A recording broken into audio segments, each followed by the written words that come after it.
12월 24일 금요일에 같이 들어왔습니다. 참 기도하러 왔습니다. 고맙고 감사하신 하나님 아버지, 하나님께서 이 예배 자리에 인자해 주셨고 함께해 주셨고 또한 이 예배 자리에 우리를 불러주셨사오니 오늘 이 예배 자리 가운데 하나님을 만나는 귀한 시간이 될 수 있도록 복을 내려주시길 간절히 원하며 기억하신 예수님의 이름으로 축복하며 기도드리옵나이다. 우리 찬송가 같이 부르러 왔습니다. 이 찬송가 261장입니다.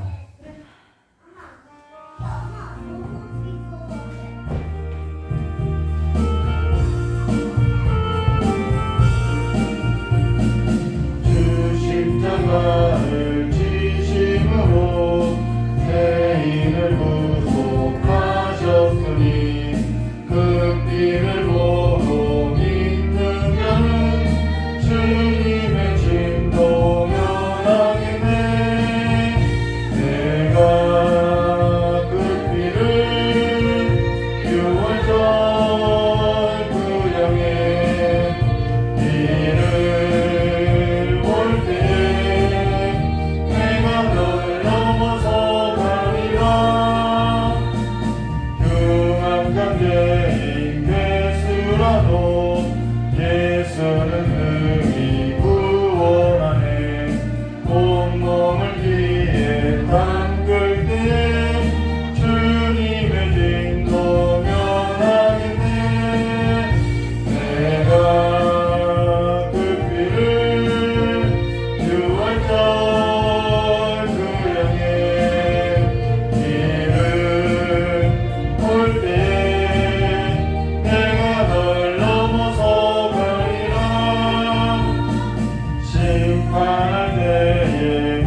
교회가 성탄절 날 6월절 어린양의 찬양을 부르고 그럴 것 같아요. 근데 오늘 말씀하고 관련이 있어서 찬송을 하게 됐습니다.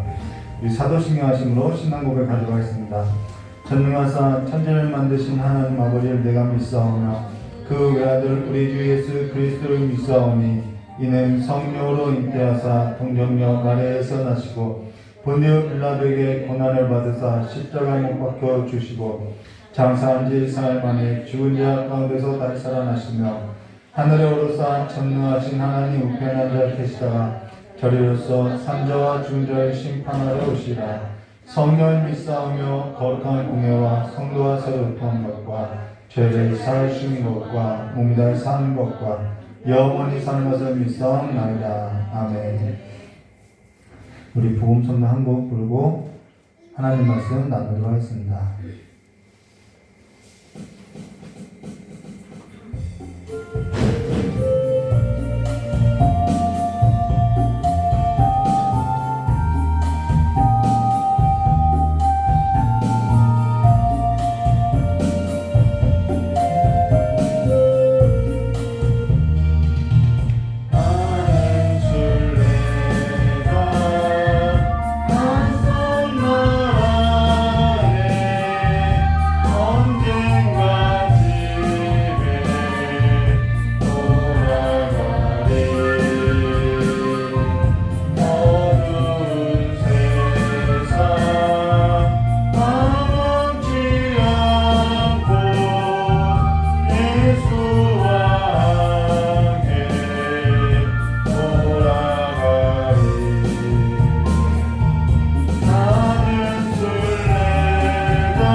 하나님 말씀 구약성경 요엘서 3장 14절에서부터 21절입니다.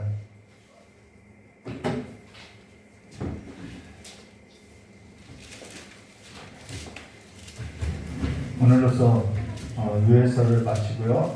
다음 주 금요일에는 송구영신 예배로 예배 시간은 똑같습니다. 8시에 금요 예배로 드려드립니다. 그리고 내일 저녁 8시에 성탄 감사 예배가 있습니다. 오늘 유월서 3장 14절과 21절 말씀 한 절 한 절 기도가 들어와 있습니다. 사람이 많으며 심판의 골짜기에 사람이 많으며 심판의 골짜기에 여호와의 날이 가까우미로다. 여호와의 날이 가까우며 별들이 그 빛을 비추도다.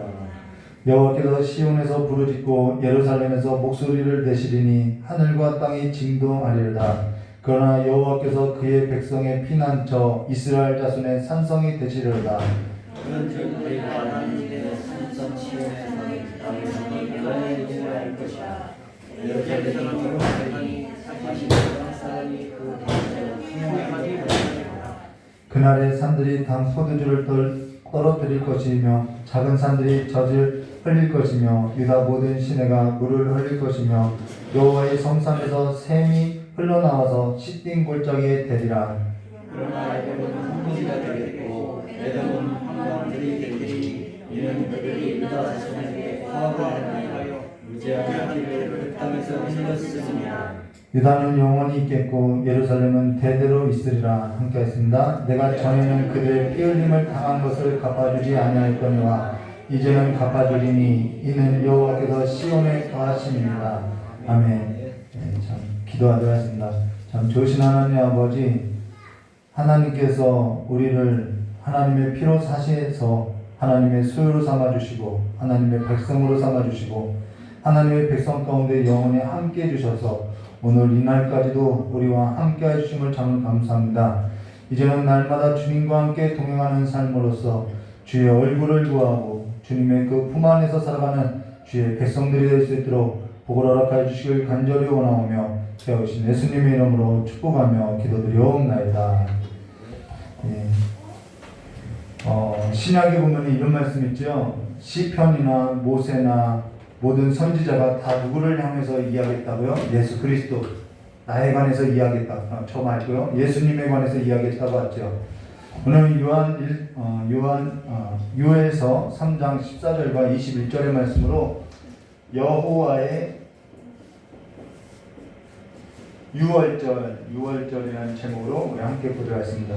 오늘 유월서가 끝나게 되는데요. 오늘 유월서가 마치면서 오늘 우리에게 전달하고자 하는 것이 뭐냐면은 이스라엘의 회복이라는 것입니다. 이스라엘의 회복. 오늘 우리가 가지고 있는 성경책을 보더라도 유월서 3장 14절과 21절의 소제목이 뭐라고 쓰여져 있냐면요. 여호와께서 백성들에게 복을 주시다. 제가 가지고 있는 성경은 그렇게 쓰여져 있죠. 네. 자, 그래서 오늘 이 주제는 이스라엘의 회복에 관한 이야기라는 것입니다. 그러면은 여호와 하나님께서 이스라엘 백성들에게 어떻게 회복하실지에 관해서 무엇을 약속했는지에 관해서 우리가 하나씩 보도록 하겠습니다. 14절 말씀해 보시면 이렇게 말씀하죠. 사람이 많으며 심판의 골짜기에 사람이 많으며 심판의 골짜기에 여호와의 날이 가까움이로다 라고 여기 쓰여져 있는데요. 사람이 많으며 심판의 골짜기에 사람이 많으며 심판의 골짜기에 뭐가 많다고 하면 계속 사람이 많으며 라고 이야기가 있다는 것입니다. 근데 여기에 쓰인 사람이 많으며 라는 것, 하모님이라는 단어는요, 헤아릴 수 없는 군중을 말하는데요. 여러분, 시장 같은데 사람이 많이 있으면은 어떠냐면 시끄럽지요. 떠드는 소리로 가득하지요. 바로 여기 사람이 많으며 라는 것은 헤아릴 수 없는 군중을 말하는 단순한 사람이 많다라는 뜻이 아니라 사람이 많아서 정말 소란스럽고 떠드는 소리로 가득하다라는 뜻이라는 거예요. 우리가 앞서 여호사밧 골짜기, 우리가 이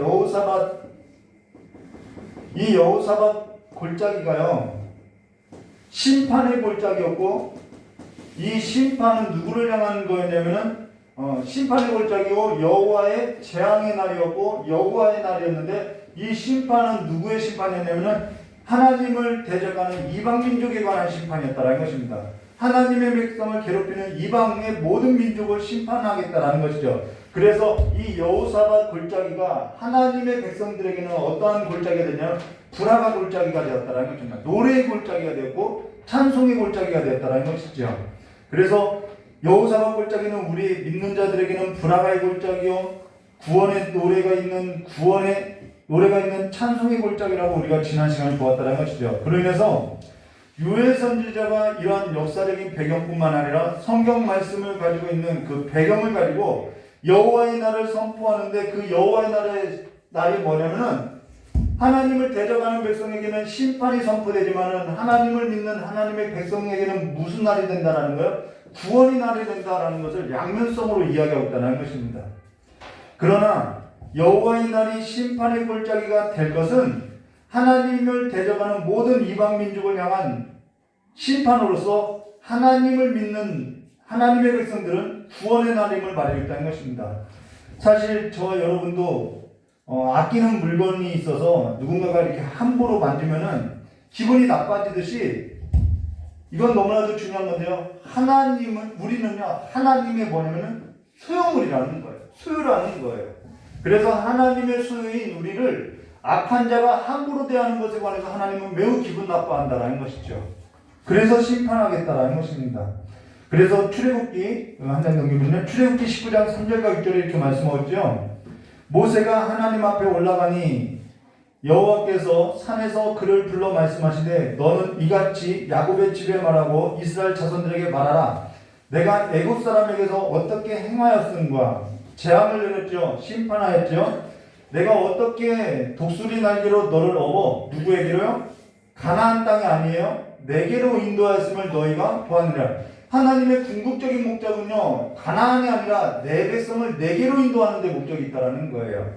그러고 나서 5절에 세계가 다 내게 속하였나니 너희가 내 말을 잘 듣고 내 언약을 지키면 너희는 모든 민족 중에서 뭐가 된대요? 내 소유가 되겠고 너희가 내게 대하여 제사장 나라가 되며 거룩한 백성이 되리라. 이것이 베드로전서 2장 9절에 너희가 왕같은 제사장이라고 했던 그 말씀임을 말해주겠죠.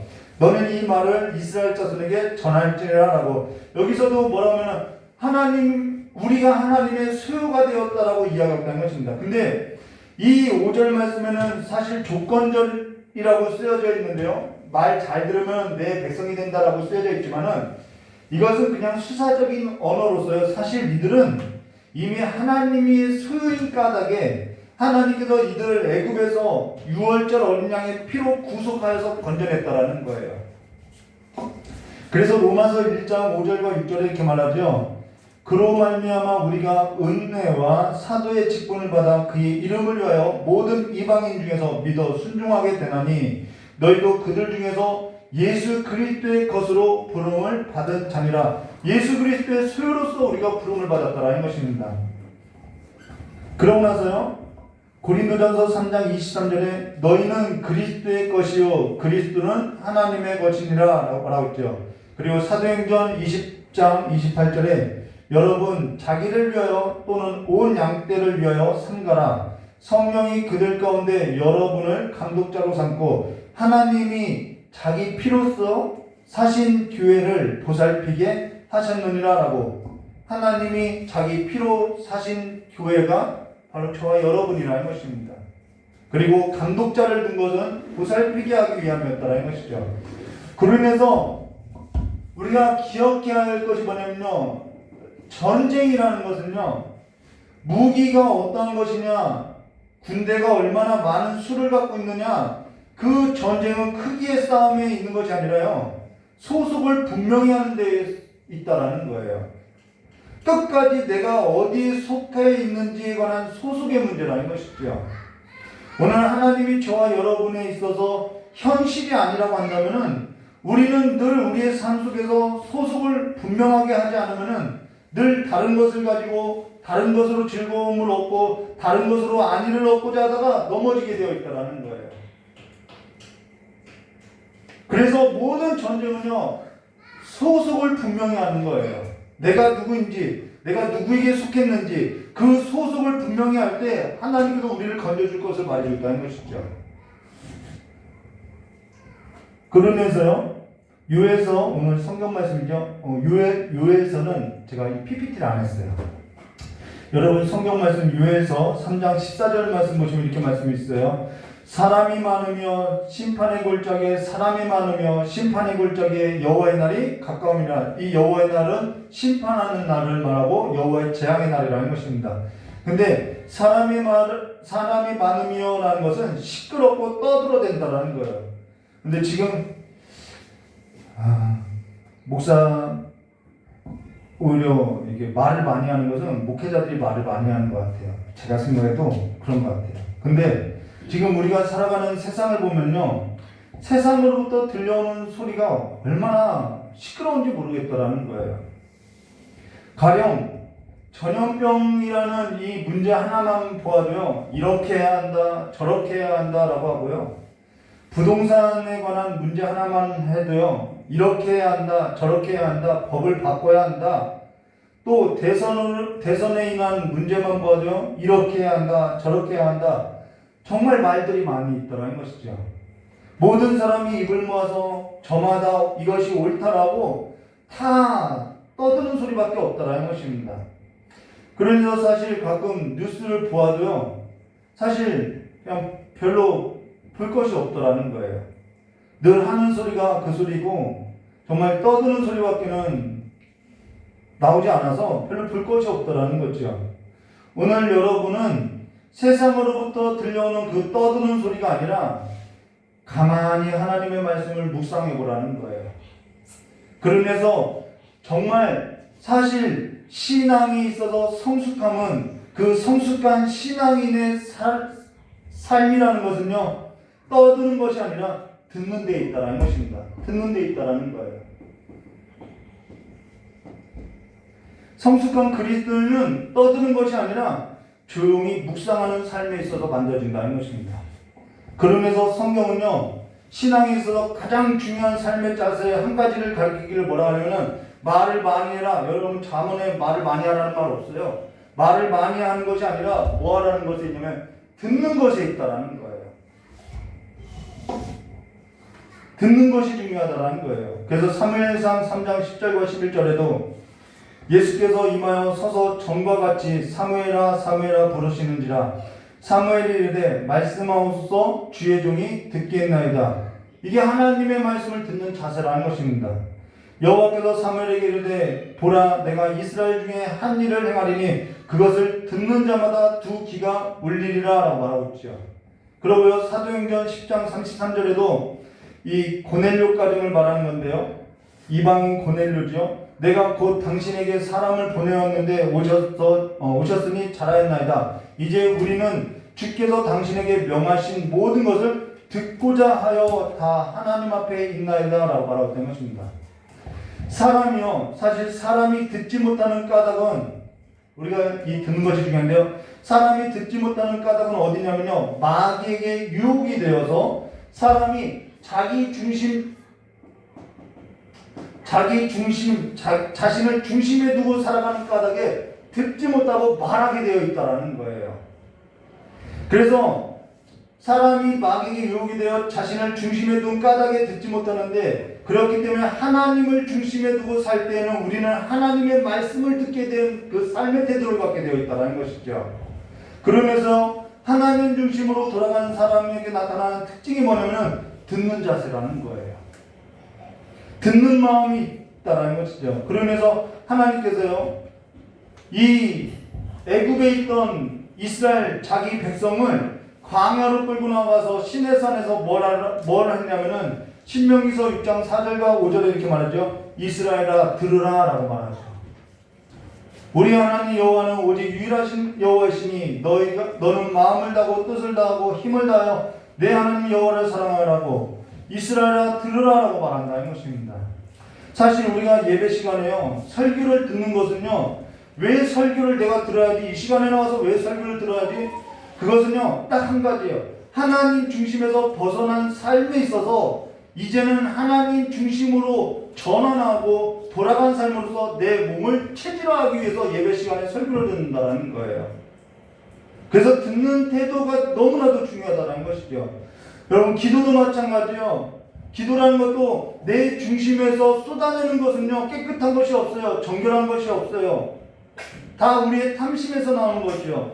그래서 기도라는 것도 내 중심에서 쏟아내는 그 모든 것이 뭘로 쏟아야 하냐면 하나님의 중심에 있어서 하나님께서 하시는 말씀을 듣는 것으로 바뀌어야 한다는 거예요. 내가 아무리 쏟아내는 것, 그 모든 것이 누구로부터 나온 거냐면 내 중심에서 나오는 것밖에는 되지 않는다는 것이죠. 그래서 기도라는 것은요, 많은 것을 많이 쏟아내는 것이 기도가 아니라는 거예요. 사실 내 중심에서 나오는 것이 거룩한 것이 있느냐, 정결한 것이 있느냐, 깨끗한 것이 있느냐? 없어요. 하나도 없다라는 것이죠. 그러면서 하나님께서 세상으로부터 들려오는 모든 소리에 있어서 뭐라 하냐면 잠잠하라 라고 말하고 있다는 것이죠. 풍랑아 잠잠하라 라고 말하고 있다는 것입니다. 풍랑은, 성경에서 말하는 풍랑은 항상 무엇을 말하냐면 세상의 풍조를 말한다라는 것입니다. 근데 여기 14절에 여호와의 날이 가까우니로다 라는 것은 여호사밧 골짜기와 같은 날이며 심판의 날이며 여호와의 재앙에 관한 날로서 말하고 있는데요. 근데 우리가 오늘은 성경의 말씀에 있어서 조금 넓게 볼 필요가 있어요. 이렇게 성경을 해석하는 데 있어서도 단어적인 의미를 해석하는 것도 중요하죠. 근데 또 문맥 안에서 해석하는 것도 중요하죠. 근데 성경 전체에서 자유롭게 보고 생각하고 믿을 줄 알아야 한다는 것입니다. 그래서 여기 14절 말씀에 보시면 이렇게 말씀하세요. 심판의 골짜기에 여호와의 날이 가까움이라고 하는데 바로 이어서 15절 말씀 보시면 이렇게 말씀하죠. 해와 달이 캄캄하며 별들이 그 빛을 거두두다 라고. 지금 이것이 무엇과 연관되냐면요, 15절에 해와 달이 캄캄하며 별들이 그 빛을 거둔다라는 것은 여호와의 재앙과 관련이 있다는 것입니다. 여호와의 재앙과 관련이 있고 여호와의 심판날과 관련이 있다는 거예요. 여호와의 날이 가깝다라는 거예요. 그러면은 지금 여러분이 기억이 날지 모르겠으나요? 전에 우리가 출애굽기 1장 1절부터 20장 26절까지 나눌 때 여호와께서 자기 소유된 백성을 애굽에서 건져내고자 할 때 애굽에 무엇을 했냐면은 10가지 재앙을 내렸다라는 거예요. 그리고 애굽을 심판했다라는 것이죠. 근데 이 날이 애굽에 있어서는 여호와의 재앙이, 여호와의 심판이 이스라엘 입장에서는 무엇이 되냐면은 여호와의 구원의 날이 되었다라는 것이죠. 애굽에는 재앙이지만은 이스라엘 백성에는 여호와의 구원의 날이라는 것입니다. 근데 출애굽기 10장 21절과 29절의 말씀해 보시면 이렇게 말씀하죠. 애굽에 내렸던 그 9번째 재앙이 뭐냐면은 더듬을 만한 흑암이었다라는 것입니다. 흑암의 재앙이었다라는 것이죠. 근데 애굽에는 흑암이었는데 이스라엘 고센 땅에는, 이스라엘 백성이 머무는 땅에는 빛이 있었다라고 말하고 있죠. 그래서 출애굽기 10장 21절과 23절에 이렇게 말하고 있는데요. 여호와께서 모세에게 이르시되 하늘을 향하여 내 손을 내밀어 애굽 땅 위에 흑암이 있게 하라. 곧 더듬을 만한 흑암이라. 모세가 하늘을 향하여 손을 내밀매 캄캄한 흑암이 3일 동안 애굽 온 땅에 있어서 그동안은 사람들이 서로 볼 수 없으며 자기 처소에서 일어나는 자가 없으며 온 이스라엘 자손들이 거주하는 곳에는 빛이 있었더라라고. 이스라엘 백성들이 거주하는 곳에는 빛이 있었는데 애굽 땅에는 더듬을 만한 흑암이었다는 것입니다. 자, 그러고 나서요. 자, 흑암의 재앙이 지나고 나서 출애굽기 11장 4절과 6절에 이렇게 말하고 있죠. 모세가 바로에게 이르되 여호와께서 이와 같이 말씀하시기를 밤중에 내가 애굽 가운데 들어가리니. 왜 들어가요? 심판하기 위해 들어가죠.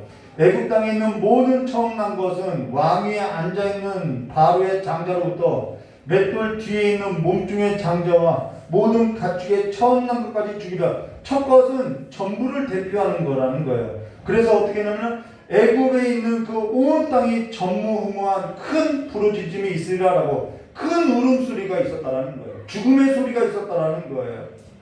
근데 지금 요엘 선지자가 예언한 이 예언의 글하고 지금 이 성경 말씀 출애굽의 상황과 이렇게 오버랩되면서 겹쳐서 보이지 않냐는 것이죠.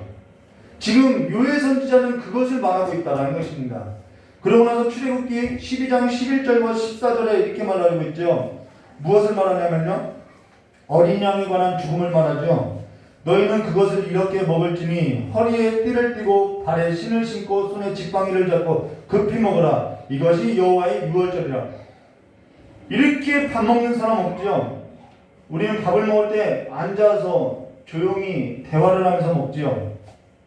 이렇게 먹는다는 것은 어디론가 떠날 채비를 하고 있다는 것이죠. 그래서 그 다음에 내가 그 밤에 애굽 땅을 두루 다니며 사람이나 짐승을 막론하고 애굽 땅에 있는 모든 처음 난 것을 다 치고 애굽의 모든 신을 내가 심판하리라. 나는 여호와라.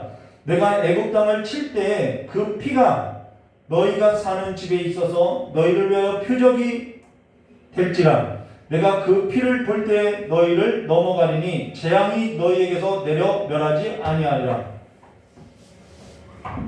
너희는 이날을 기념하여 여호와의 절기를 삼아 영원한 규례로 대대로 지킬지어라.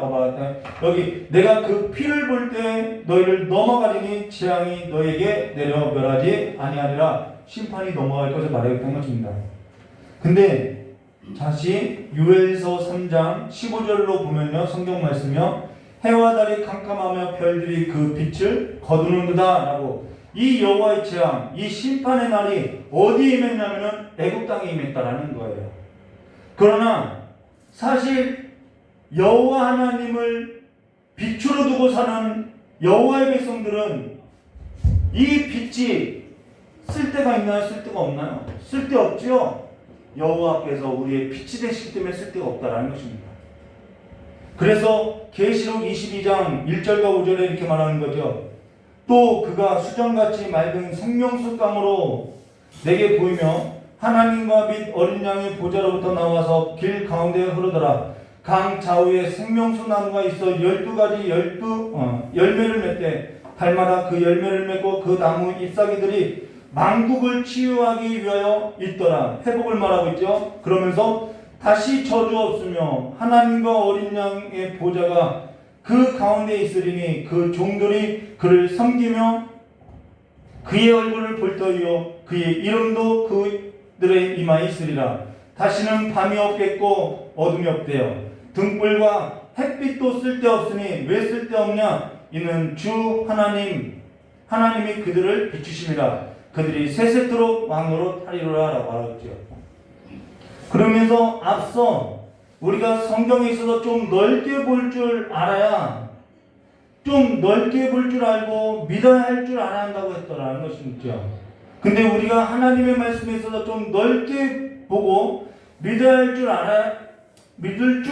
믿어야 할 줄 알려면은 하나님의 이 말씀에 대해서 하나님을 믿는 그 믿음으로써 좀 알려면은 무엇이 되어야 하냐면 앞서서 언급했듯이 하나님의 말씀에서 듣는 것이 중요하다는 거예요. 내 중심으로 살아가는 삶이 아니라 하나님께서 하시는 말씀, 그 하나님의 말씀으로서의 중심으로서 우리의 삶이 전향되어야 한다는 것입니다. 그러면서 요엘서 3장 16절에 이렇게 말하고 있죠. 여호와께서 시온에서 부르짖고 예루살렘에서 목소리를 내시리니 하늘과 땅이 진동하리로다. 그러나 여호와께서 그의 백성의 피난처 이스라엘 자손의 산성이 되시리라 라고 말하고 있는데요. 여기 여호와께서 시온에서 부르짖고라는 것은 크게 소리쳤다라는 거예요. 근데 사실 이 크게 소리쳤다라는 것도 썩 어울리진 않아요. 이 말이 무슨 말이냐면요, 14절에 사람이 많으며 심판의 골짜기에 사람이 많으며, 이게 사람의 그 소리가 시끄럽다라는 거예요. 심판의 골짜기에 여호와의 날이 가까움이르다 라는 것과 대조하여서 여호와께서 시온에서 부르짖었다라는 것은 여호와께서 시온에서 소리를 냈는데 뭐라고 했냐면은 잠잠하라 이 소리를 했다라는 거예요. 떠들지 마라 이 소리라는 거예요. 풍랑을 향해서 잠잠하라고 했던 것과 같다라는 것입니다. 세상 풍조에 떠밀려서 떠드는 소리에 있어서 잠잠하라 라고 선언했다라는 거예요. 왜 잠잠하라고 하냐면 내가 일할 거라는 거예요. 이스라엘 백성이 홍해를 앞에 들고도 떠들었지요. 근데 하나님께서 잠잠히 하나님의 구원하심을 보라고 이야기하죠. 이 잠잠하라는 것은요, 하나님의 구원의 역사를 보라라는 것입니다. 그래서 마가복음 5장 35절과 41절에 중요한 말씀이 있어요. 아직 예수께서 말씀하실 때 회당장의 집에 서 사람들이 와서 회당장에게 이르되 당신의 딸이 죽었나이다. 어찌하여 선생을 더 괴롭게 하나이까? 예수께서 그 하는 말을 곁에서 들으시고 회당장에게 이르되 두려워하지 말라 믿기만 하라 하시고 베드로와 야고보의 형제 요한 외에 아무도 따라옴을 허락지 아니하시고 회당장의 집에 함께 가서 뭐라고 하죠? 떠드는 것과, 제가 빨간 줄로 여기 해놨어요. 회당장의 집에 함께 가서 뭐 하는 거요? 떠드는 것과 사람들이 울며 심히 통곡하는 것을 보시고 들어가서 그들에게 이르시되 너희가 어찌하여 떠들며 우느냐 라고 말하죠. 이 아이가 죽은 것이 아니라 잔다 하네. 믿음 없기 때문에 떠든다라는 거예요. 하나님의 말씀을 듣는 삶의 자세로서 우리가 전향되었지 않았기 때문에 떠들게 되어 있다라는 거예요. 그들이 그러고 나서 40절에 뭐라 하죠? 그들이 비웃더라. 왜 비웃냐? 하나님의 말씀이 믿어지지 않기 때문에 비웃는 거예요. 예수께서 그들을 다 내보내신 후에 아이의 부모와 또 자기와 함께한 자들을 데리시고 아이 있는 곳에 들어가서 그 아이의 손을 잡고 이르시되 달리다고 하시니 번역하면 곧 내가 내게 말하노니 소녀야 일어나라 하심이라는 것입니다. 내가 내게 말하노니 소녀야 일어나라는 거예요. 이 세상에 떠드는 소리를 하나님을 믿지 못하고 비웃는 태도로서 살아가는 것이 아니라 우리는 하나님의 말씀을 들을 때 살아난다라는 거예요. 들어야만 살 수 있다라는 거예요. 오늘 15절 말씀에 해와 달이 캄캄하며 별들이 그 빛을 거두는다라는 것과 출애굽기 10장 21절에 여호와께서 모세에게 이르시되 하늘을 향하여 내 손을 내밀며 애굽 땅 위에 흑암을 있게 하라 곧 더듬을 만한 흑암이라라고 말하고 있죠. 요엘서도 흑암을 얘기하고 출애굽기 그 애굽 땅에 내렸던 그 여호와의 재앙도 흑암을 말해요. 근데 흑암이라는 것은 반드시 물리적인 흑암만을 말하는 것이 아니라 모든 사람이 어디로 갈지 몰라서 헤매는 그 삶의 태도가 흑암이라는 거예요. 더듬을 이것이 길인지 저기가 길인지 어떻게 살아야하는지 그렇게 더듬고 살아가는 것이 흑암으로 덮인 삶이라는 거예요. 세상으로부터 떠드는 소리에 귀를 기울이고 자기 나름대로 판단하고 함께 떠들어가는 것, 그것을 믿음 있는 삶이라고 말하지 않는다는 것입니다. 사실 모든 사람이 다 두려워해서 왜 떠드느냐? 두려워하기 때문에 개는 훌륭하단가요? 거기 보니까 그러더라고요. 개가 두려워서 짖는다고요. 사람도 마찬가지로 두려워하기 때문에 떠드는 거라는 거예요. 그래서 자기 중심에서 자기가 옳다라고 이렇게 하면은 살 수 있을 것 같다고 떠들어대는 거라는 거예요. 거기에는 구원이 없다라는 것입니다. 그러나 앞서서 언급했듯이 16절에 여호와께서 시온에서 부르짖고 예루살렘에서 목소리를 내시리니 하늘과 땅이 진동하리라. 그러나 여호와께서 그의 백성의 피난처 이스라엘 자손의 산성이 되실 것을 말하고 있다는 것입니다. 여기 여호와께서 그의 백성의 피난처라는 것은 사실 지금 당장 임시 처소가 된다는 거예요. 우리가 이 땅에서 살아가는 데 있어서의 피난처가 되어주신다는 거예요. 그리고 이스라엘 자손의 산성이 되시리라는 것은 지금부터 영원까지 영구한 처소가 되어주겠다는 것을 약속하고 있다는 거예요. 그러면서 이 말은 지금 당장 어떠한 일에 있어서든지 영원한 일에 있어서든지 볼까요? 이스라엘 백성들이 애굽에서 나왔어요. 지금 당장은 광야예요. 근데 이들이 약속의 땅에 들어갈 거예요. 그래서 이 말을 하는 거예요. 너희들이 광야에서 죽을 것 같은 그 광야에서든지 내가 그 광야에서는 피난처가 되어줄 것이고 내가 약속의 땅에서는 내가 산성이 되어주시겠다, 이 말이라는 것이죠. 우리는 지금 무엇을 듣고 살아가냐는 것이죠. 여러분, 신앙이 깊어지면 깊어질수록요 세상의 소리에, 떠드는 소리에 귀 기울이지 않고 살아가요. 여호와 하나님을 피난처로 삼고 산성으로 두고 살아가는 자들은 하나님께서 안전하게 보호해 주시겠다, 이 말이라는 것입니다. 이로써 요즘 유행어가 있죠. 위드 코로나. 이게 유행어처럼 위드 코로나 다 위드 코로나라고 이야기해요. 근데 어제 설교를 쓰다가 제 노트북을 보면은 뭐라고 쓰여있죠? With 지저스라고 쓰여있죠. 저도 깜짝 놀랐어요. 내가 복음의 전함 이 스티커를 붙이고 다니면서도 위드코드나 위드코드나 이러고 살았구나. 그거 보고 살았으니까 그렇게 사는 거예요.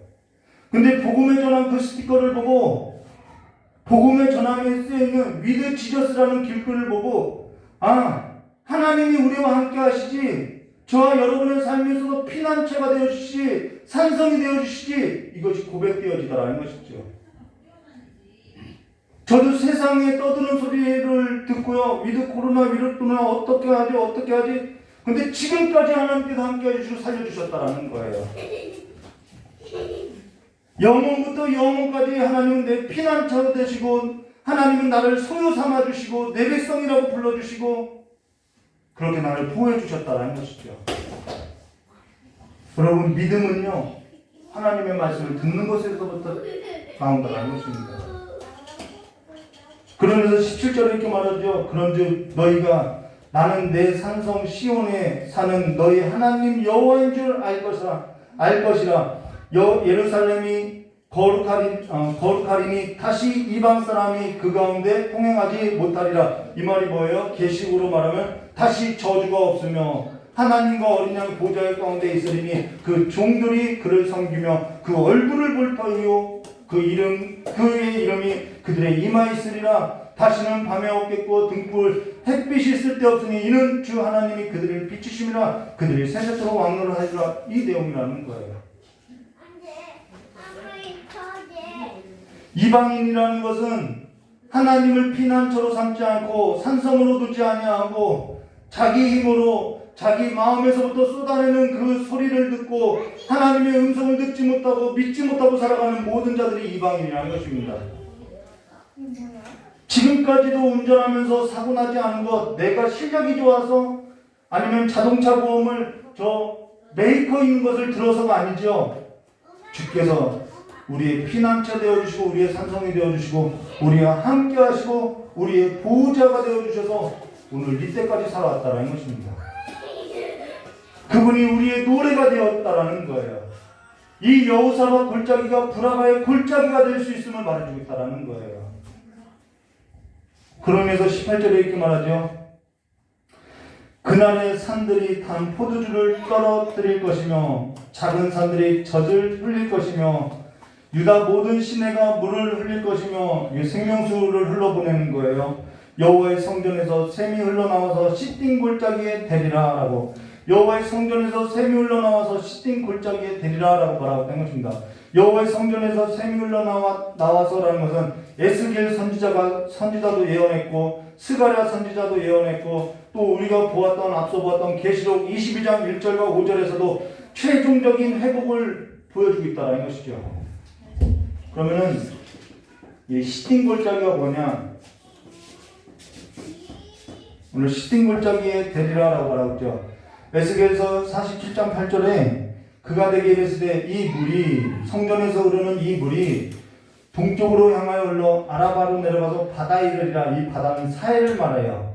이 흘러내리는 물이 그 바다에 물이 되리라라고. 동쪽으로 흘러서 아라바에 내려가서 바다 사해로 흐르는 제가 까먹었어요. 무슨 골짜기가 있는데 그 골짜기를 시딤 골짜기라고 한다는 것입니다. 근데 이 시딤이라는 뜻이 뭐냐면은 이 시딤만 생각하면은 저 청년 때 부흥 집회가 생각나는데요. 오래전 제가 청년일 때 성막 집회 하시는 그 목사님이 있잖아요. 그 목사님을 초청해서 저희 교회에서 우리 교회 말고 제가 어렸을 때 청년일 때 성막 집회를 했는데 그 목사님이 이런 말을 해요. 주님이 이곳에 함께하지 않냐고, 주님의 향기가 있다고 이렇게 이야기하는 거예요. 그래서 그때 어린 마음에 나도 꼭 주님의 향기를 한번 맡아보고 싶다라는 생각이 들었어요. 그래서 이렇게 숨을 한번 들이쉬는데 아카시아 냄새가 나는 거예요. 잠깐이었어요. 그래서 옆에 있는 저희 누나한테 누나 아카시아 냄새 나지 않아? 했더니 안 난다고 하는 거예요. 다른 사람한테 물어봤더니 다른 사람도 안 난다고 해요. 그때 아카시아 그 껌 냄새가 비슷하게 나더라는 거예요. 근데 이 시딤이 뭐냐면은 아카시아 나무라는 것입니다. 근데 잡목이라는 거예요. 볼품없는 장목이 아카시아 나무라는 거예요. 근데 아카시아 나무로 뭘 만드냐? 성막에 쓰이는 모든 성물, 기물이 다 이 시띠나무, 아카시아 나무로 만들었다는 것입니다. 성물에 있어서도 번제단이 이 아카시아 나무로 만들었죠. 볼품없는 나무로 만들었죠. 근데 솔로몬 때에 와서 성막을 뭘로 만드냐? 백향목으로 만들더라는 거예요. 그리고 번제단은 이 시띠나무로 만들면서 놋을 둘렀죠. 놋을 두르고 거기에 희생제물로 드리는데 놋은 심판을 뜻한다라는 것입니다. 그래서 예수님께서 볼품없는 장목, 죄인의 몸을 입고 와서 놋, 하나님의 심판을 두르고 희생제물에 대해서 죽으셨음을 말해주겠다라는 거예요. 번제단은 예수께서 보잘것없는 장목과 같은 죄인의 몸을 입고 하나님의 심판을 받아 하나님의 저주를 받아서 희생제물로서 하나님께 바쳐진 대성물로 죽은 것을 상징하고 있다는 것입니다. 그러면서 자기 육체를 찢어서 물과 피를 다 쏟아냈죠. 바로 시딘 골짜기, 여호와의 성전에서 떠오르는 이 시딘 골짜기가 상징하는 바가 뭐냐면요, 여호와의 날의 그 절정이 뭐냐면은 십자가라는 거예요. 출애굽도 마찬가지죠. 어린 양의 유월절이 피 흘림으로 말미암아 우리가 살아났지요. 시딘 골짜기도 마찬가지라는 것입니다. 여호와의 날의 절정이 십자가라는 거예요. 그러면서 19절에 이렇게 말하죠.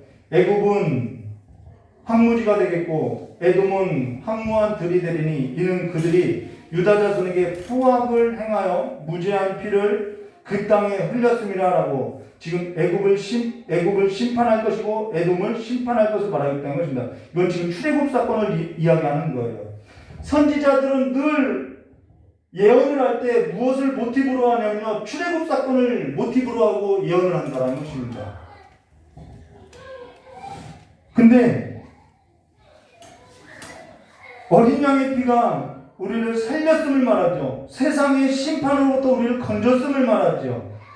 애굽은 하나님의 백성을, 여러분, 애굽은요 하나님의 백성으로서 살게 하는 것이 아니라 세상으로서, 애굽 백성으로서, 노예로서 살게 하는 것이 애굽이라는 거예요. 근데 이스라엘이 솔로몬 때에 와서는 이스라엘이요 누구를 의지해요? 하나님을 의지하지 않고 애굽을 의지하더라는 것입니다. 솔로몬이 애굽의 바로에 따르고 혼인하고 나서 혼인을 했는데 그가 막 정말 열정적으로 애굽의 바로에 따라 사랑해서 혼인한 것이 아니라 애굽을 의지하기 위해서 사랑했던 것이죠. 하나님을 의지하고자 했던 것이 아니라 세상을 의지하고자 애굽의 그 바로에 따라고 결혼했다는 것입니다. 그러면 에돔은 뭐냐?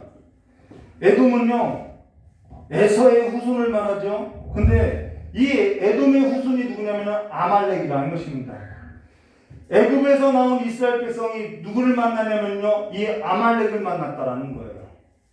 구원받은 자들에게 삶에 있어서는 반드시 싸우는 삶이 있는데 이 죄인 아말렉이라고 하는 이 죄인 아말렉과 싸우는 삶이 있다는 것입니다. 사울이 죄인 아말렉을 진멸하라고 하는 하나님께서 사무엘을 통하여서 하나님의 명령을 내렸는데 이 사울이 죄인 아말렉을 진멸하지 않아요. 사무엘의 말을 듣지 않아요. 그래서 사무엘상 15장 22절과 24절에 이렇게 말하죠. 사무엘이 이르되 여호와께서 번제와 다른 제사를 그의 목소리를 청중하는 것을 좋아하신 것 같이 좋아하시겠느냐.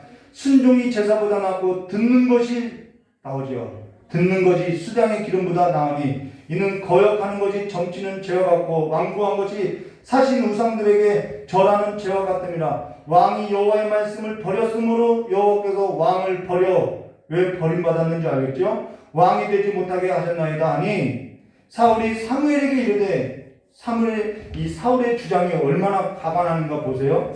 내가 범죄하였나이다. 이거 회개 아니에요? 내가 여호와의 명령과 당신의 말씀을 어긴 것은 뭘 두려워했대요? 내가 백성을 두려워하여 뭘 들었대요? 그들의 말을 청종하였나이다 라고 말하죠.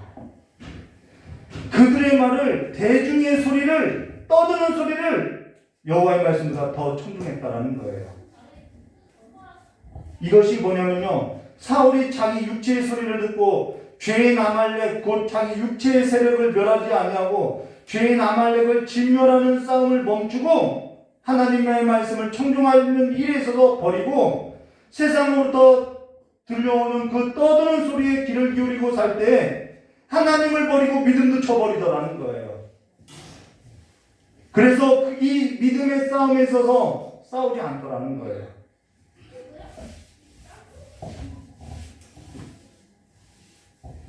이 싸움은요, 애굽에서 건진받은 이스라엘 백성들이 아말렉과 싸우는 삶으로서요, 구원받은 자들이 살아가는 그 순례의 여정 가운데 있는 싸움이라는 거예요. 근데 그 싸움을 하지 않더라는 것이죠. 우리가 하나님을 뵙는 그 삶의 순례의 길을 가고 있죠. 우리가 그 순례길을 가지 않으면요, 이 싸움을 하지 않아도 돼요. 근데 이들이 하나님의 말씀을 청중하지 아니하고 떠들어 광야에서 우리를 광야에 죽게 했다고 떠들어대면서 다 죽었다라는 거예요. 오직 여호와의 말씀을 듣고 여호와의 말씀을 의지하고 여호와를 피난처로 삼고 산성으로 삼았던 갈렙만 여호수아만 들어갔다라는 것이죠. 여호와께서 우리에게 있어서 피난처 되시고 우리에게 있어서 산성이 되어 주신다는 것을 여러분 믿고 살아가시기를, 그래서 하나님이 내 인생에 있어서 정말 현실이 된 삶을 살아가시기를 지금 그 얘기를 하고 있다는 것입니다. 그로 인해서 20절에 이렇게 말하죠. 유다는 영원히 있겠고 예루살렘은 대대에 있으리라. 여호와를 피난처로 삼고 여호와를 산성으로 삼고 여호와를 의지하고 여호와를 자기 노래로 삼고 살아가는 자에게는 내가 반석이 되어줄게, 이 말이라는 것입니다. 영원히 흔들리지 않을 것이다라는 거예요. 그러면서 21절에 이렇게 말하죠. 내가 전에 그들의 피 흘림을 당한 것을 갚아주지 아니할 거니와 이제는 갚아주리니 이는 여호와께서 시온에 거하심이라 라고, 여기 풋노토를 보면요 이렇게 말하고 있죠. 1. 풋노토하고 정결하게, 이 갚아주리라 라는 단어가 정결하게 해준다라는 거예요. 여기 내가 전에는, 여기 내가라는 것은 여호와 하나님을 말하는 거죠. 내가 전에는 그들의 피 흘림을 당한 것을 갚아주지 아니할 거니와 내가 전에는 듣지 아니하고 살았던 그 모든 죄에 있어서 갚아주지 아니할 거니와 내가 전에는 깨끗하지 않았던 것, 내가 전에는 용서하지 않았던 것, 내가 전에는 정결하지 않게 했던 그 일에 있어서 이제는 깨끗하게 하고 용서하고 정결하게 한다. 이 말은 뭐냐면 내가 너와 연합할게, 이 말이라는 것이죠. 거룩이라는 것은 남녀 사이에 있어서 거룩이라는 것은요 순결을 말하고 정결을 말하는 거겠죠. 이것이 내가 너와 함께하는 삶을 말하고 있다는 것이죠. 이스라엘 회복은요 무엇이 회복이냐면은 하나님이 우리와 함께 하시는 것이 회복이라는 것입니다. 그러면서 계시록 21장 1절과 5절에 이렇게 말하죠.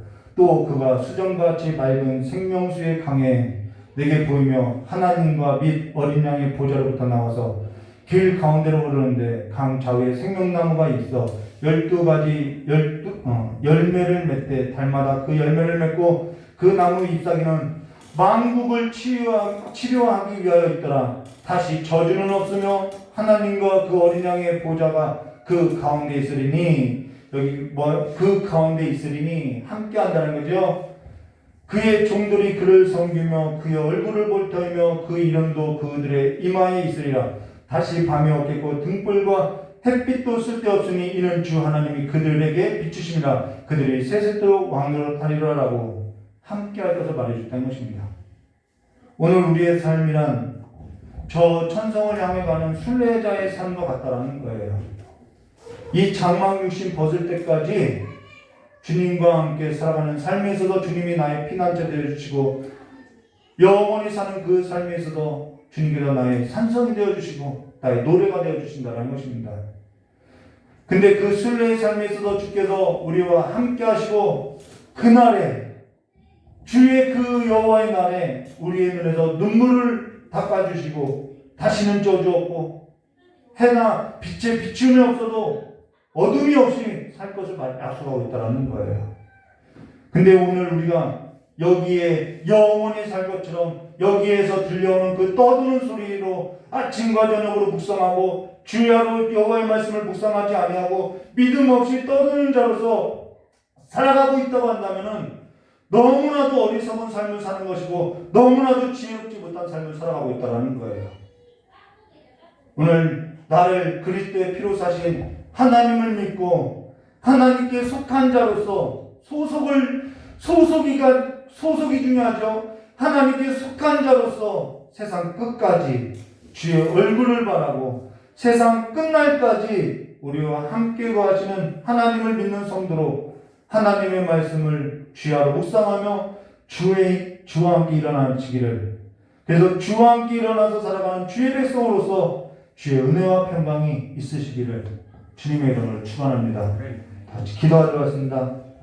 참 고맙고 감사하신 하나님 아버지, 이 유에서의 말씀이 오늘 우리의 삶 가운데 성취되었사오니 날마다 주님을 피난처로 삼고 날마다 주님을 노래하며 주님과 함께 즐거이 길을 나서는 자들이 될 수 있도록, 그래서 영원히 그날이 주님과 함께 살아가는 삶이 될 수 있도록 주 복을 내려주시옵고, 이 땅에서 흘리는 그 모든 삶에서도 이제는 눈물을 닦아주시고 저주가 다시 없다고 하신 그 주님의 나라 가운데 살아가는 삶을 소망으로 삼고 살아갈 수 있도록 복을 내려주시길 간절히 원하오며 기어오신 예수님의 이름으로 축복하며 기도드리옵나이다.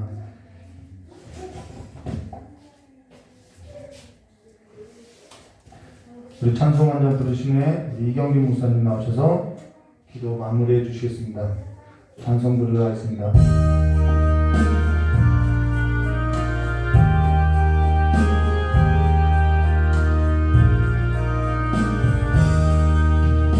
피난처 있으니 환난을 당한 자 이리 오라.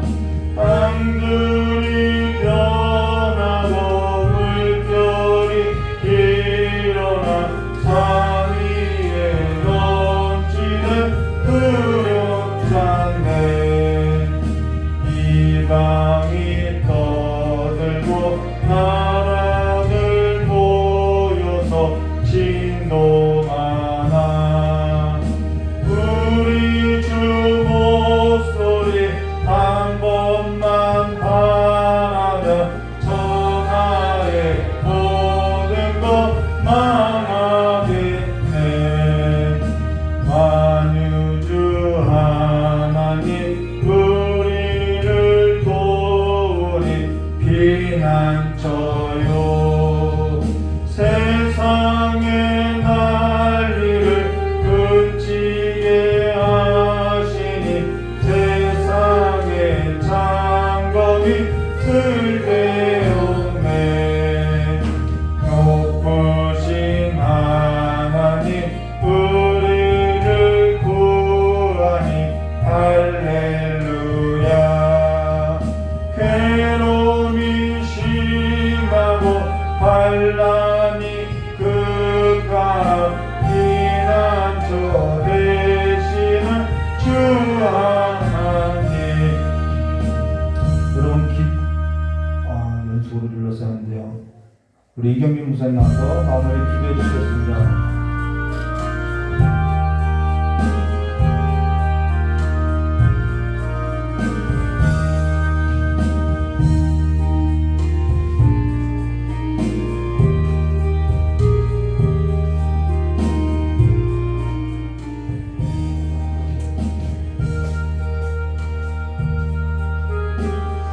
여러분들이 이 연말을 보내시면서 그 요해서가 저희 교회 유튜브에 올라와 있죠. 그 시간을 내실 때 유튜브로 이 요해서를 들으시면서 한 가지 반드시 하셔야 할 일이 있는데, 뭐냐면 하나님이 왜 이 연말에 나에게 이 요해서를 주셨을까라는 것을 저와 여러분이 한번 묵상하는 시간을 가지시기를 주님의 이름으로 축복합니다. 말씀의 기본은요, 늘 말씀을 들을 때 내가 보여야 돼요. 이 말씀이 누구 다른 사람의 말이 아니라 하나님 오늘 나를 왜 여기 이 자리에 이렇게 하셔서 이 말씀을 왜 듣게 하시지? 네, 왜 듣게 하셨을까라는 것이 저와 여러분 안에 있어야 돼요. 그게 말씀의 은혜라는 거예요. 쉬운 말씀은 아니에요. 쉬운 말씀은 아닌데 뜻이겠죠. 그 뜻을 발견하는 그 연말이 되시기를 주님의 이름으로 축복합니다. 요에서 결론이 아니라 요에서에서 늘 말하는 게 뭐냐면 니네 믿지 말고 나 믿고 살아 이 얘기죠. 네, 너네 믿고 살지 말고 나 믿고 살아. 하나님 믿고 사는 게 뭘까요? 이제 연초에 이제 새해부터 누가 외부에서 이제 큐티 말씀 묵상 모임을 좀 이렇게 같이 해달라고 해서 하기도 해서 기도를 준비하고 있는데요. 그분한테 이런 얘기를 했어요.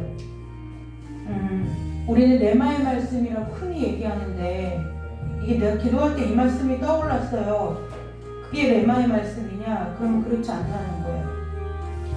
레마의 말씀을 여러분들이 받으시려면 이런 거예요. 여러분들이 성경적 배경이 탄탄해야 돼요. 그래서 베레아 사람들은 신사적이어서 말씀이 늘 그런가요? 상고한다고 하죠. 늘 말씀을 가까이 하고 말씀을 읽고 묵상하고 배우면서 이 말씀이 과연 무슨 뜻인가, 말씀이 말하고자 하는 것이 무슨 뜻인가를 여러분들이 그런 탄탄한 성경의 기초가 있는 기초가 여러분들의 심령 가운데 베이스가 되고 그 베이스가 된 말씀 가운데 그 말씀을 가지고 말씀 가운데서 여러분들이 기도할 때 여러분들의 심령 가운데 그 다음에 여러분들이 말씀을 들을 때 떠오르고 생각나게 하시는 그 말씀이 레마라고 하는 거예요. 근데 우리나라 사람들은 무슨 이 레마의 말씀을 점치듯이 그냥 내가 막 어느 날 힘이 들었는데 막 갑자기 뭐 방송을 듣다가 뭐 이런 말씀이 생각났어요. 떠올랐어요. 이게 레마의 말씀이라고 생각하는 거예요. 근데 그렇지 않아요. 이 얘기를 왜 하는 거 아니? 제가 그분한테 그랬어요. 모임을 하는 것이 중요한 것이 아니라 말씀 묵상을 제대로 하려면 성경의 베이스가 있어야 된다. 왜 필요하냐면요. 성경의 베이스가 기초가 탄탄하고 바른 말씀이 내 안에 있어야 말씀이 나의 삶을 이끌어가는 거예요. 근데 그 말씀의 베이스가 없으면 모든 사람이 여기 서 있는 저뿐만 아니라 어느 누구 여하를 막론하고 그 말씀에 탄탄한 베이스가 없으면 결국 모든 사람이 어떤 우울을 범하느냐면 내 상황의 말씀을 적용하게 되어버린다는 거예요. 별것 아닌 것 같은데요. 큰일 나는 일이 벌어지는 거예요. 내 운명, 내 삶이 뒤집어지는 역사가 일어나는 거예요. 여러분, 저와 여러분이 말씀이 저와 여러분의 삶을 인도하는 은혜가 있으시기를 주님의 이름으로 축복합니다. 주의 영광을 보시기를, 주의 영광을 보는 삶이 되시기를 주님의 이름으로 축복합니다. 기도를 부탁드리는데요. 우리 충북 괴산에 예수 소망교회라는 작은 개척교회가 있어요. 저희보다 더 작아요. 근데 14살 먹은 목사님 아들 이름이 임마누엘을 앞뒤자로 줄여서 이멜인데 자전거 타고 학교 가다가 뒤에서 트럭이 받았어요. 뇌사예요. 엊그제까지만 해도 의사가 장기 기증을 자꾸 권하고 이 목사님만 보고 코로나라 중환자실 면회가 안 되는데 거의 반나절을 면회하라고 와서 면회하라고. 근데 이제 이 목사님은 아버지 목사님은 자꾸 가서 눈에와 가서 쓰러진 아이를 보고 상황을 보니까요 자꾸 카톡이 절망적인 카톡인 거예요. 그냥 신앙을 믿고 있는. 근데 그럼 목사님 믿음이 약하냐? 여기 있는 누구라도 그 일을 당하면 그러지 않을 사람이 없을 것 같아. 그래서 기도 제목이 올라오는 거야. 의사가 이제 말하기를 뇌가 부었는데 그 목매어 자살한 사람의 뇌와 같이 지금 부어있고 몸에 독소의 수치가 죽은 시체에서나 나올 법한 독소의 수치가 나오고 이렇게 얘기를 하는 거예요. 그래서 지금 혈압도 최대치로 쓸 수 있는 모든 약을 다 써서 지금 목숨을 겨우 유지하고 있는데 지금 여기가 지금 내가 지금 그 수치가 70인데 60으로 떨어지면 이제 죽는 거예요. 60으로 떨어지면 죽는 거예요. 근데 여러분 그래서 계속 해줄 말이 없잖아요. 그래서 계속 기도하자. 계속 기도하자.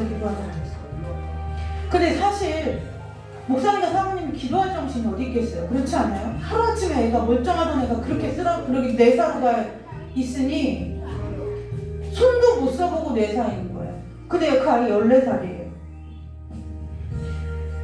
근데요 아까 우악해서 이제 톡 거기에 이게 안 올라오면 내가 어떻게 됐나? 천국 갔나? 막 이제 이런 생각이 드는 거예요. 근데 아까 성탄절 선물과 같은 톡이 날라왔어요. 의사가 희한하다는 거예요. 분명히 어제 오늘 죽었어야 맞는 아이가 갑자기 혈압약을 다 끊었는데도 혈압이 정상으로 돌아와 버렸어요. 돌아와 버렸어요.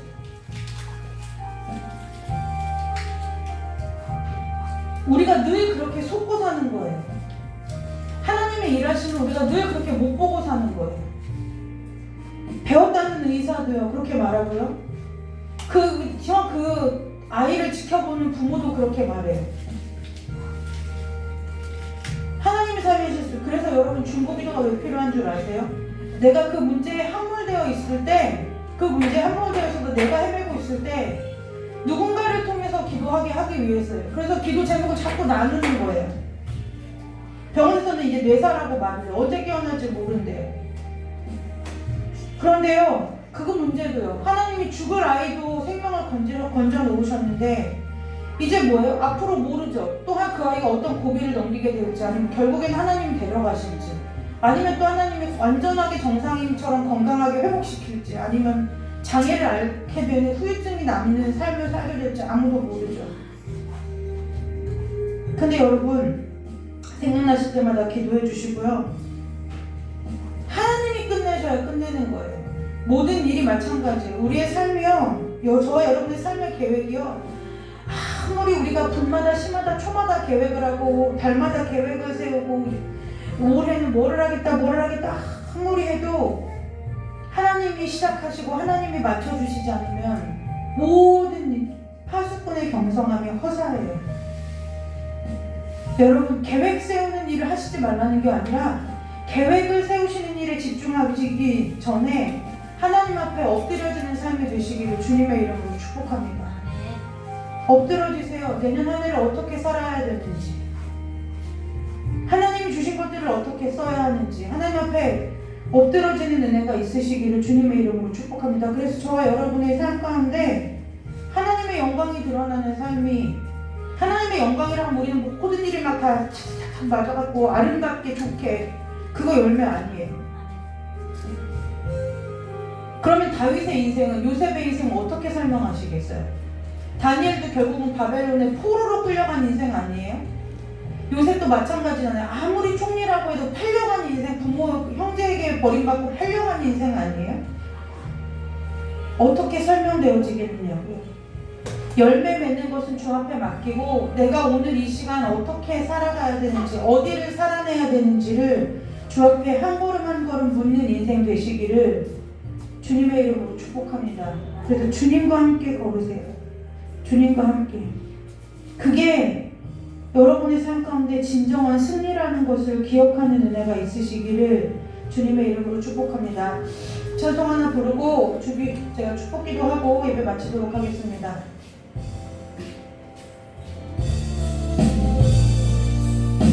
정말 여러분의 삶의 걸음이 하나님의 영광을 보시고 영광을 따라오는 걸음들이 되시기를 주님의 이름으로 축복합니다.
이유는요, 제 성탄 예배를 준비하면서 기도하다가 꼭 11시에 드려야 하나라는 의문을 갖게 됐어요. 저녁 예배 드리는 이유는요, 기도하시라고 저녁에 예배 드리는 거예요. 성탄을 좀 묵상하세요. 내가 크게 설교할 얘기가 메시지가 그거든요. 우리는 오신 예수님을 통해서 죄사함 받고 성령 하나님과 함께 살면서 오실 메시아를 기다리는 사람, 다시 오실 주님을 기다리는 사람. 저와 여러분 안에 예수 그리스도를 통해서 그 죄사함 받은 죄사함의 구원의 은혜와 감격이 살아있는지, 그리고 그 죽음으로 인해서 선물로 주신 성령 하나님과 지금 저와 여러분의 삶이 교제하며 살아가고 있는지, 그리고 그 성령 하나님과 동행하는 삶을 이 땅에서 살면서 언제든지 다시 오실 수 있는 그 다시 오실 예수님을 그리워하고 소망하고 소원하며 살아가는지, 하루 동안 묵상하시고 저녁에 함께 모여서 그 드려진 마음을 가지고 하나님 앞에 예배하도록 하겠습니다. 기쁘다고 오셨네요. 옛날 일이에요. 이제 우리는 다시 오실 예수님을 맞을 신부로서 맞을 준비를 하며 우리가 성탄을 보내야 된다는 거예요. 분위기 잡을 일이 아니라 정말 예수님이 이 땅에 오신 의미, 정말 예수님 다시 오실 예수님을 우리가 기다리고 있는지 우리 저와 여러분이 묵상하시고 저녁 8시에 예배에 함께 모여서, 그래서 성탄 축하 예배라고 하지 않고 성탄 감사 예배라고 합니다. 우리는 축하를, 우리가 어떻게 감히 하나님한테 축하를 할 수 있어요? 다만 감사할 뿐인 거예요. 나 같은 사람 위해서 오셔서 나를 건져주신 것이 다만 감사할 뿐이지, 우리가 하나님 앞에 엎드려 동방박사가 경배하는 것처럼 경배할 뿐이지, 우리가 하나님 앞에 축하할 수 있는 자리에 위치에 서 있는 사람들이 아님을 기억하시고 기도하시고 내일 저녁에 성탄 감사 예배 하나님 앞에 드릴 때에 뵙도록 하겠습니다. 여러분들이 정말 제가 요새 매일 여러분들 12월 한 달 동안 여러분들한테 여러분들을 위해서 기도하는 기도의 제목이 뭔지 아세요? 하나님의 영광을 보는 자들이 다 되게 해달라고. 내년엔 하나님의 영광을 보는 삶이 되게 해달라고. 그 영광을 본다는 것은요, 주님과 함께 살아간다는 거예요. 그 영광을 본다는 건 주와 동행한다는 거예요. 그 영광을 본다는 건요, 주님의 뜻에 합당한 삶을 산다는 거예요.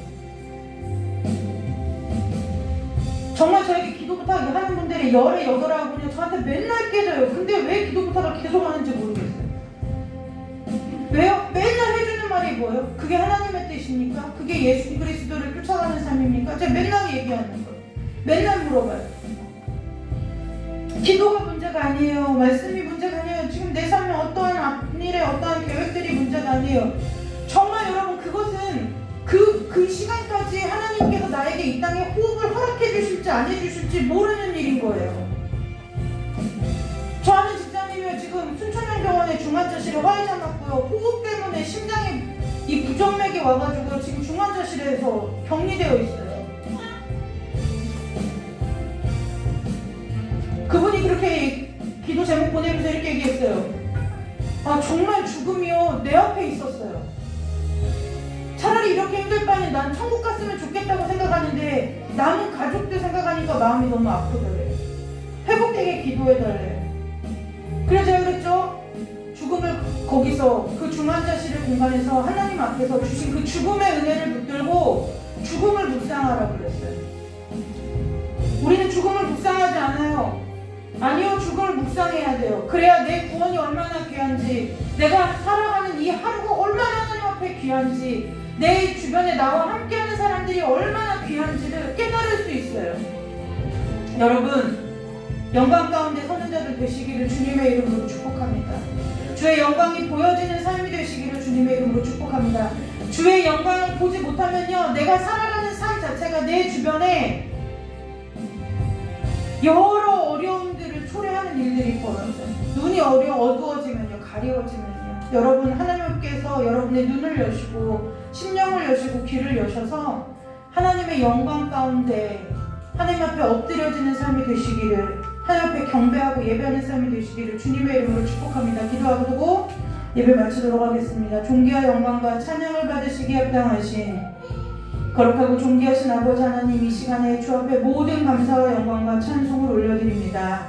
거룩하시고 높으시고 만유 위에 계신 그 아버지 하나님께서 아버지 인간의 몸을 입고 오신 성탄을 맞이하는 이때에 아버지 다시 한번 우리의 심령을 열어주시고 우리 귀한 성도들의 눈을 열어주시고 귀를 열어주셔서 아버지 이 시간 이 시대에 지금 이 순간에 왜 여기에 하나님께서 나를 주셨는지 나를 살게 하셨는지 나에게 이러한 삶을 허락하셨는지를 아버지 바라볼 수 있는 믿고 걸어갈 수 있는 은혜들을 우리 교회 성도들에게 허락하여 주옵소서. 그래서 내 한 걸음이 많은 사람들을 어려움과 죄악 가운데로 몰아가는 걸음이 아니라 내 삶의 이 한 발자국 한 발자국이 많은 사람들을 그리스도께로 많은 사람들을 의로운 대로 돌아오게 하는 하나님 앞에 쓰임받는 발자국이 될 수 있도록 우리의 삶을 주관하여 주시고 주장하여 주시고 다스려 주옵소서. 엎드려질 때마다 하나님 깨닫게 하여 주시고 주 앞에 무릎 꿇을 때마다 주의 계획들이 보여지는 인생들 될 수 있도록 주께서 두 손으로 축복하여 주시기를 간절히 원하오며